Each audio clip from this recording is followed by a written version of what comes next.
Татврын ерөнхий хуулийн 47 дугаар зүйлд татврын улсын байцаагчийн үйлс нь нөхөн ногдуулалтын актыг эс зөвшөөрч татвар төлөгчөөс маргаанцлах зөвлөлд гомдол гаргах, маргаанцлах зөвлөл уг гомдлыг хүлээн авч захиргааны журмаар хянан шийдвэрлэх асуудлыг зохицуулсан. Татвар төлөгч түүний итгэмжлэгдсэн төлөөлөгч мэргэшин зөвлөх нөхөн ногдуулалтын актыг гартаа авснаас хойш 30 хоногийн дотор хариалах маргаанцлах зөвлөлд гомдол гаргах хэрэгтэй. За гомдол гаргахдаа уг актаар ногдуулсан нөхөн татврын хүлээн зөвшөөрөөгүй үнийн дүнгийн 10% урьдчилан төлөх ба уг үнийн дүн 100 сая төгрөгөөс сэтрэхгүй байна.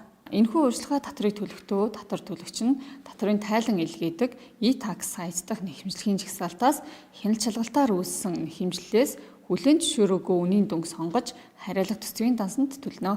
Тухайлбал А компанид нөхөн ногдуулалтын актаар 480 сая төгрөгийн төлбөр төлөвлөхээр тогтоосноос нөхөн татвар 320 сая төгрөг байвал нөхөн татврыг 320 сая төгрөгийн 10% болох 32 сая төгрөгийг урьдчилан төлнө.